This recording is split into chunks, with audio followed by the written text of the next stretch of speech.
귀한 찬양을 감사드립니다. 우리 주일 담임 목사님 설교 말씀 한번 생각하시면서 이렇게 한번 인사하겠습니다. 옆에 분들 바라보시면서 저는 공사 중입니다. 통행에 불편을 드려 죄송합니다. 잘 좀 봐주십시오. 오늘도 어떤 분이 교회에 와가지고 막 뭔가를 항의했는데요. 그래서 제가 저 공사 중이네. 뭐 이렇게 진짜로 그렇게 했습니다. 공사 중입니다. 네. 우리 성도님들 제 전화번호 뒷번호 혹시 아십니까? 제 전화번호 1517입니다. 1517. 그 의미가 있습니다. 종교 개혁을 했던 마틴 루터라는 사람이 그 교회 대문에 95개조 반박문이라는 것을 땅 못을 박지 않습니까? 95개조 반박문. 거기 계시를 딱 함으로써 종교 개혁이 시작이 되었습니다. 그때가 1517년이었습니다. 그래서 저는 이제 저의 인생에 종교 개혁이 좀 일어났으면 좋겠다 그런 마음으로 그 1517을 했었습니다. 네, 기억해 주시기를 바랍니다. 1517입니다. 어느 날 마틴 루터에게 어떤 사람이 이렇게 물어봤습니다. 루터 선생님, 만약 오늘 밤에 예수님이 선생님의 꿈에 찾아오신다면 선생님 예수님께 어떤 말을 하시겠습니까? 이렇게 물어봤다고 합니다. 만약 예수님께서 우리 꿈에 오늘 밤에 찾아오신, 제가 한번 우리 성도님들 어떻습니까? 우리 성도님들의 오늘 밤 꿈에 예수님께서 찾아오신다면 어떤 말을 하시겠습니까? 제가 오늘 남선희 권사님 오신 물어보려고 딱 했는데 안 오셨나요? 네. 어떤 말씀을 하시겠습니까? 남선희 권사님, 우리 예수님이 꿈에 나타나시면 어떤 말을 하시겠습니까? 대부분은 이런 예수님 너무너무 보고 싶었습니다. 그런 얘기 하겠죠. 예수님을 보니까 지금까지 모든 의심은 사라지고 모든 고난도 이제 이겨낼 수 있을 것 같습니다. 예수님 찾아와 주셔서 너무 사랑합니다. 축복합니다. 이렇게 대부분 이런 말씀을 하시겠죠. 그렇죠? 마틴 루터는 뭐라고 했을까요? 사탄아 물러가라. 나에게 성경을 통해서 찾아오지 않는 예수는 참 예수가 아니다 라고 말을 했다고 합니다. 성경을 통해서 찾아오는 예수님만이 진짜 예수님, 오직 성경을 통해서만 예수 그리스도를 발견하겠다라는 뜻입니다. 오직 성경에서 말씀하시는 예수님만을 자신의 예수님으로 인정한다라는 것이었습니다. 말씀을 통하여서 역사하시는 하나님만이 참 하나님이시며 말씀이 아닌 다른 방법, 체험이라든지 꿈이라든지 환상이라든지 어떤 신비로운 어떤 체험을 통해서 나타나는 예수는 믿지 않겠다라는 의미였습니다.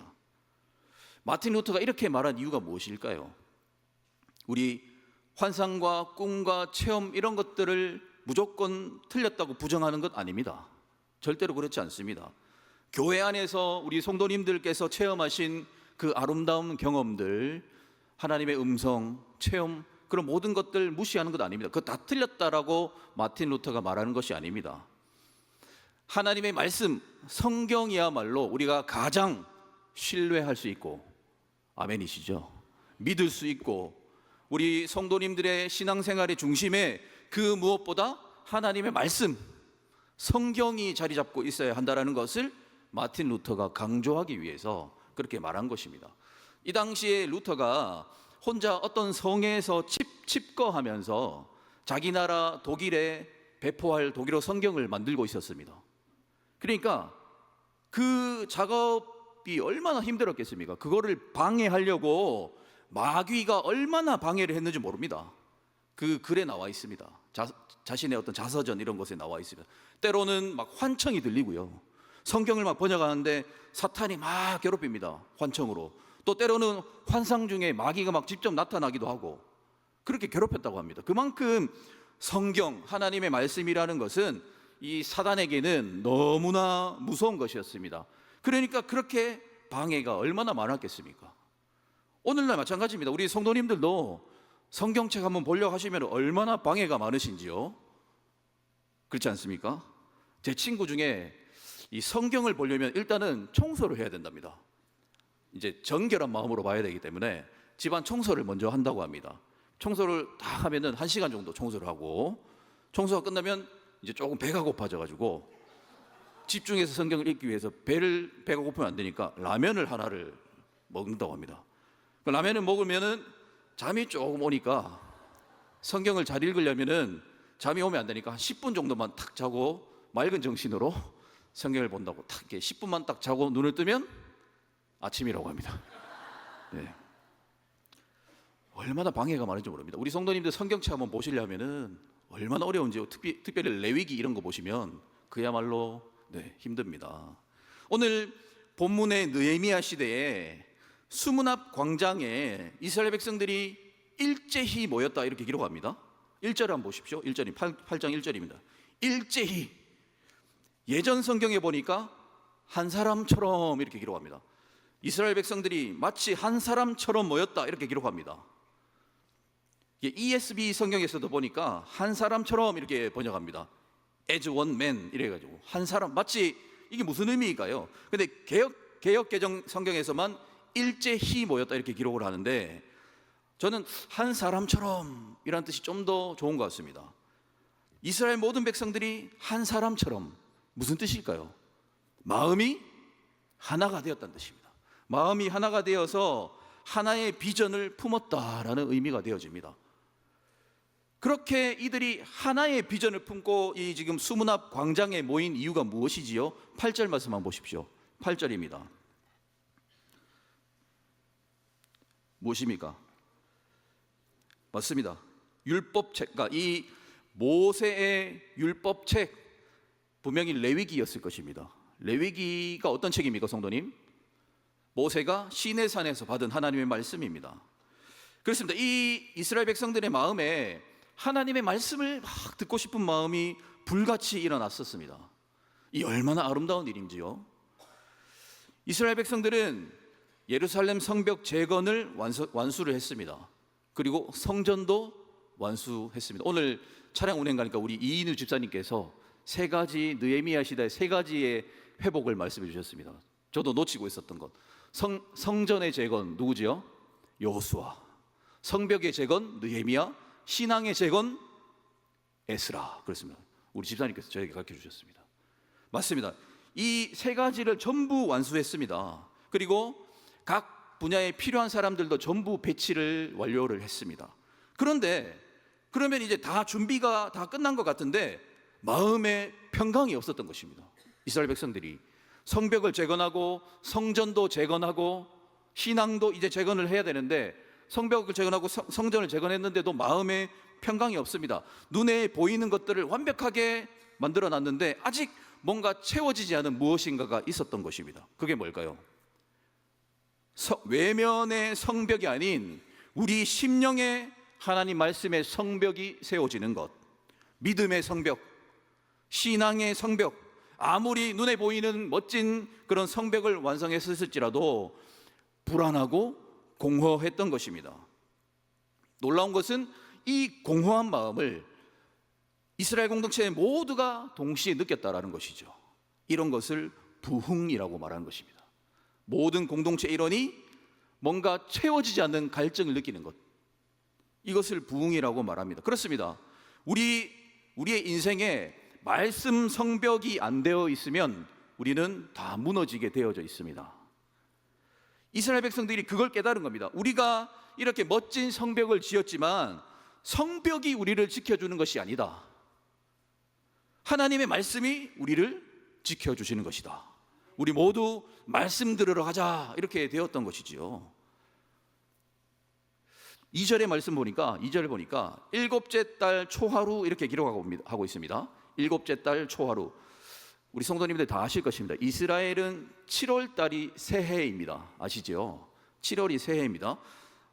그래서 7월은 중요한 절기가 굉장히 많습니다. 나팔절, 나팔을 불면서 하나님께 예배드리는 나팔절이 있고, 7월 10일이 대속죄일입니다.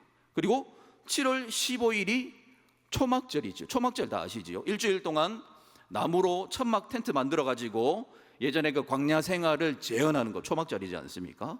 그러니까 7월 달은 유대인들에게는 정말 가장 중요한 달입니다. 그러니까 집중적으로 은혜를 받아야 되는 시기입니다. 그러니까 우리로 치면은 새해, 송구 영신 예배 이렇게 가장 은혜가 충만해야 되고 가장 비전으로 충만해야 되는 시기가 바로 일곱째 달, 오늘 본문의 일곱째 달 초하루였다라는 것입니다.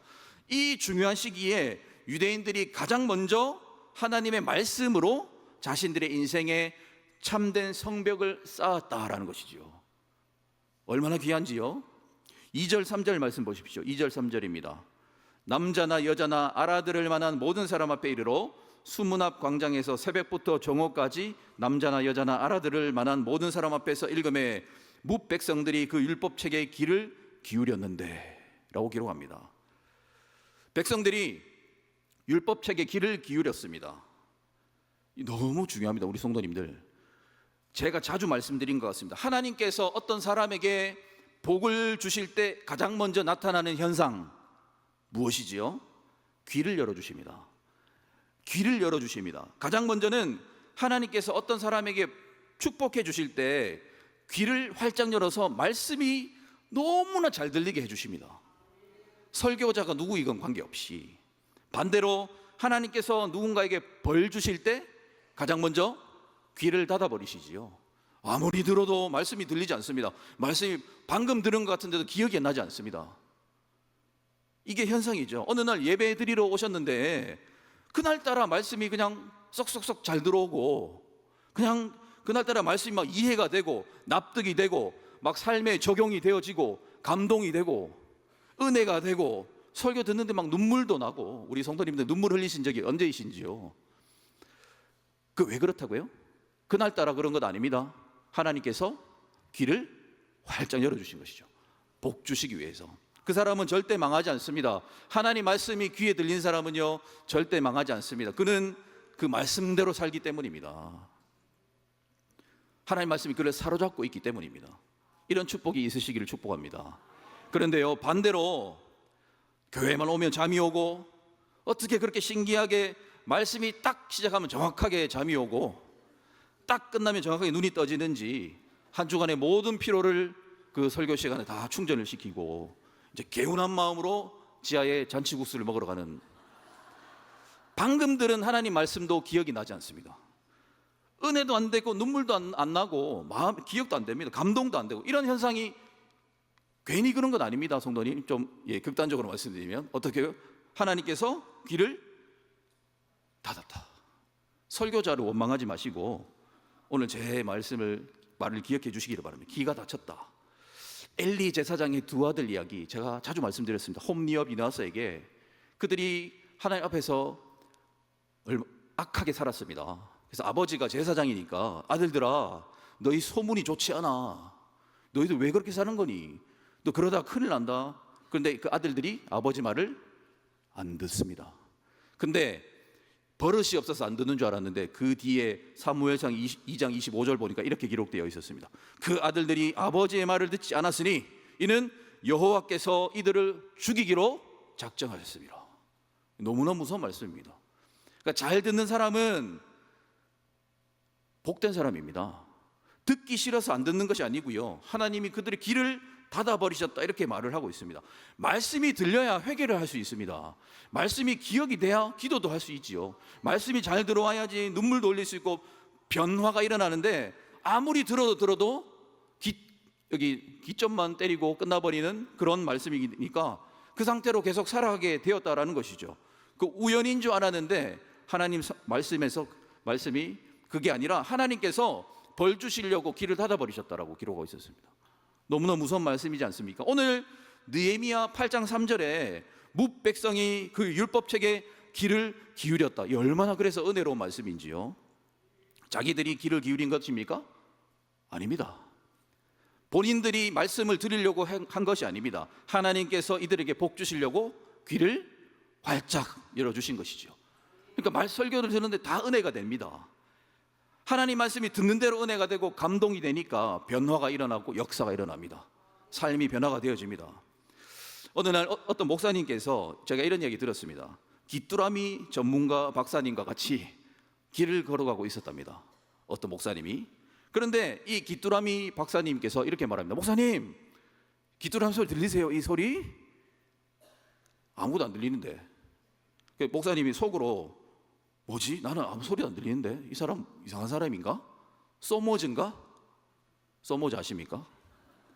소모즈. 나는 내 귀에는 아무것도 안 들리는데. 근데 그냥 길 걸어가는데 목사님 귀에는 차 소리, 사람 소리, 운동하는 소리만 들리는데 이 박사님은 귀뚜라미 소리가 자꾸 들린다는 겁니다. 그때 목사님 깨달으셨습니다. 아, 귀뚜라미 전문가니까, 박사니까 남들은 절대로 못 듣는 귀뚜라미 소리를 듣는구나. 나는 목사라서 나름 말씀의 박사가 되어야 되는데, 그래서 온갖 세상의 온갖 잡다한 소리, 미혹하는 소리 가운데에도 하나님 말씀을 찰떡같이 알아들어야 되는데 나 왜 그거 못 듣고 있었지? 라는 사실을 깨달았다 합니다. 얼마나 귀한 깨달음인지요. 우리 세상의 온갖 소리 가운데도 우리가 하나님 말씀을 들을 수 있다면 이 귀뚜라미 박사님처럼 그 우리 절대로 망하지 않을 텐데요. 하나님께서 그 말씀으로 우리를 회복시켜 주실 것입니다. 그게 바로 오늘 3절에 율법책에 귀를 기울였다라는 의미입니다.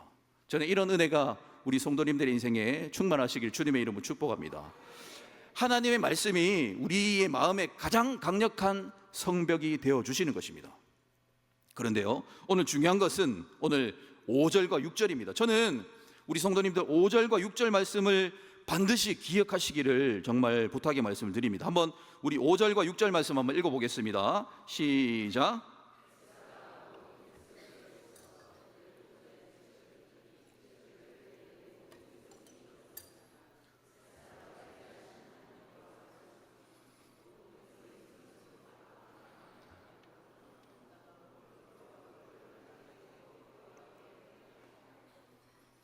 아멘.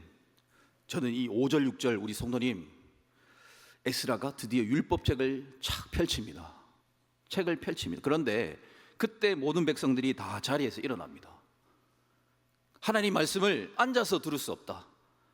모든 성도들이 오늘 보니까 아멘 아멘 하고 성경에서 2번 반복은 강조어죠. 아멘 아멘. 그리고 몸을 굽혀서 얼굴에 땅을 대고 여호와를 경배합니다. 하나님 말씀에 완전히 사로잡힌 것입니다. 자, 이게 무슨 의미일까요, 성도님? 그냥 성경 봉독할 때 다 일어나야 된다, 그런 의미 아닙니다. 아멘은 크게 2번 해야 된다, 그런 뜻 아닙니다. 하나님 앞에 겸손하게 몸을 굽혀야 된다. 그래서 이 해석을 가지고 어떤 교회는 보니까 그 말씀 봉독할 때 전부 일어선답니다. 어떤 교회에서는. 네. 그런 뜻 아닙니다. 그런 의미 아닙니다. 다 일어나서 봉독하자, 그런 의미 아닙니다. 에스라가 성도님 율법책을 펼쳤습니다. 그런데 에스라가 율법책을 펼친 것이 아닙니다. 하나님이 에스라의 삶을 펼치신 것입니다. 저는 이게 너무나 놀라운 말씀인 것 같습니다. 하나님의 말씀이 우리가 성경을 펼치는 것 같은데 하나님의 말씀이 에스라의 인생을 펼치시는 것입니다. 그의 인생을 하나님의 말씀이 살펴보시는 것입니다. 느헤미야의 시대에 이스라엘 백성들이 자기들이 필요해서 하나님 말씀을 펼친 것이 아닙니다. 하나님의 생명의 말씀이 이스라엘 백성들의 그 심령 한 사람 한 사람의 인생을 하나하나 펼치셔서 그 인생에 찾아와 주신 것입니다. 그들의 무너진 곳, 그들의 상처받은 곳, 그들의 아픈 상처에 그들의 인생을 펼치셔서 위로하여 주시고 일으켜 주시고 고쳐 주시고 절망한 사람을 회복시켜 주시고, 여러분 우리 성도님들 성경을 펼치실 때 성도님이 직접 펼쳤다라고 생각하지 마시기 바랍니다. 하나님께서 펼치신 것입니다. 하나님께서 우리 성도님들을 긍휼히 여기셔서 복 주시고 은혜 주시기 위해서 우리 성도님들의 인생을 펼쳐 주신 것입니다. 저는 그렇게 믿습니다. 펼치신 이유가 무엇일까요? 우리가 성경을 왜 펼칩니까? 은혜 받기 위해서이지 않습니까? 좀 생명의 말씀을 통해서 힘을 얻기 위해서 펼치지 않습니까? 하나님 우리의 인생을 왜 펼쳐보시겠습니까? 긍휼히 여기시기 때문입니다. 불쌍히 여기신다라고 말씀합니다. 우리 성도님들의 절망에 사로잡히셔서 고통스러워 하실 때 하나님 그냥 보고만 계시지 않습니다. 그분의 말씀이 우리 성도님들의 인생을 펼쳐주십니다. 그리고 새롭게 해석해 주시고 우리 성도님들의 삶의 그 고난이 어떤 의미였는지 다 새로운 영적 의미로 해석해 주시고 모든 잘못된 오해를 다 바로잡아 주시고 모든 삐뚤어졌던 것들을 바로잡아 주시고 영적인 의미를 부여해 주시는 것입니다.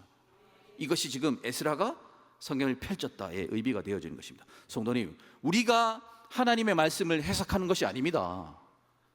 우리가 해석하는 게 아니고 그 너무나 교만한 말입니다. 감히 우리가 하나님의 말씀을 어떻게 해석할 수 있습니까? 어떻게 우리가 하나님의 말씀을 분석할 수 있습니까?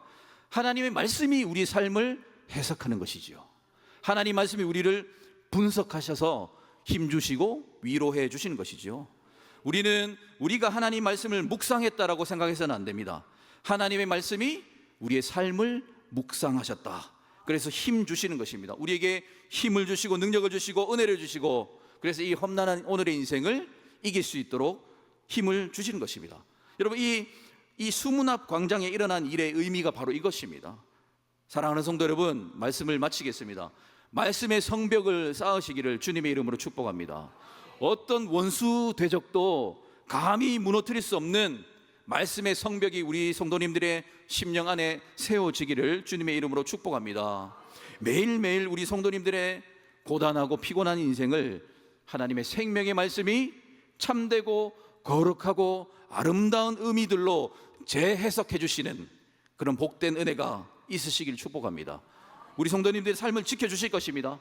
다른 것이 아니라 오직 우리 아까 마틴 루터의 그런 고백처럼 하나님 말씀만이 나의 유일한 참된 생명이다 라고 고백하시면서 믿음으로 승리하시는 오늘의 말씀 되시기를 주님의 이름으로 축복합니다. 아멘.